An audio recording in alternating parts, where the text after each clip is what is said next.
topics. That's a big set of changes for folks to appreciate in terms of the drugs and the durations.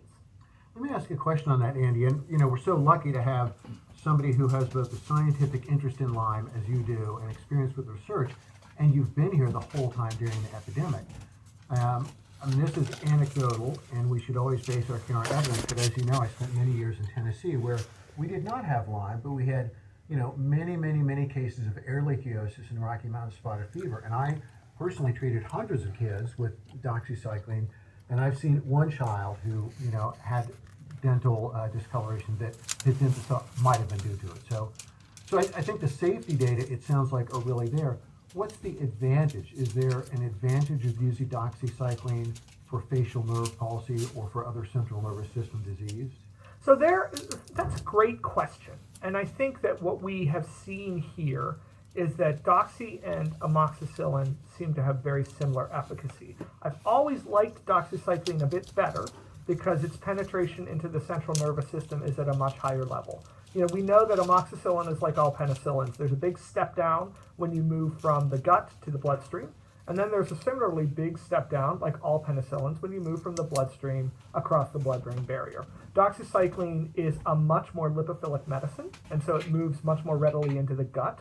So the absorption of a dose is probably 5 to 10 times better than the absorption of an amoxicillin dose, and the penetration into spinal fluid is excellent. So when I'm treating a central nervous system infection and syndrome, I'd like to have more drug in there. That's a theoretic advantage. I will tell you there are no studies to suggest that that theoretic advantage is reproducible in clinical studies. And I think the explanation for that is a basic science explanation. So when we see facial nerve palsy and Lyme disease, what we're observing is much more of an immunologic phenomenon than a direct infection. So when you think about Lyme meningitis, is a great model for this. Lyme meningitis is a bacterial meningitis, which makes us all stand up and want to run out of the room and do a spinal tap and get ceftriaxone on board. But when you look at the CSF parameters and when you look at the symptoms, and this is well described by Steve Epps in the early parts of the 2000s in a great paper he published from his work at DuPont, Lyme meningitis looks like aseptic meningitis, very, very similarly. And in fact, there are a few distinguishing features in terms of the longer duration of symptoms and presentation, presence of facial nerve palsies, but really, it's a great imitator of a aseptic meningitis. And so a lot of the clinical manifestations we see from Lyme are due to the fact that you have few bacteria, but a lot of immune response.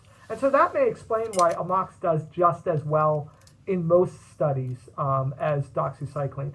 I still like doxycycline when I'm dealing with the central nervous system, but I think that the recommendation to use amoxicillin was never a bad one for the treatment of this infection.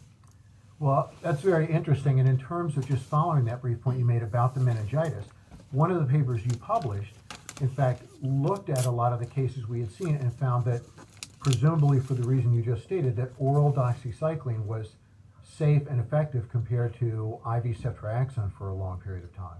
So thank you for that shout out. That's a paper from my group, Brian Campfield and Santiago Lopez, who's now at the University of South Dakota. It's a paper that stands on the shoulders of the European work again. We were doing nothing more than imitating some lovely studies from Europe that showed in comparative studies of ceftriaxone and doxycycline that the outcomes were similar. We know that doxycycline is effective from the European study. The other thing we know are PICC lines are mischief makers when we send people home with them. And so you can pick lots of different rates. Your former colleague, Buddy Creech, published a real nice study a few years back on the frequency of complications from PICC lines being in the 20 to 30% range. And so those might have been Buddy's own PICC lines. They may have been, in fact.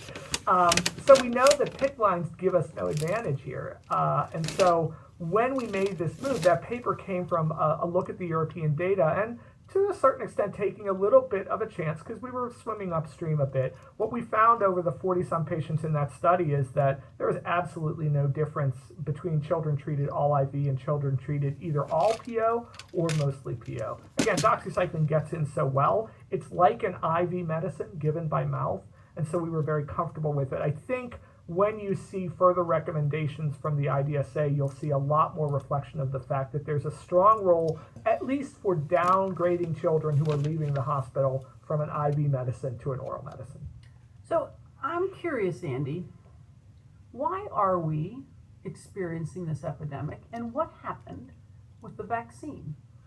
Oh, so those are two very interesting questions that are quite separate from each other. I'll take the second one about the vaccine first. The vaccine worked. It required some boosting, and it could be, not 100% efficacious.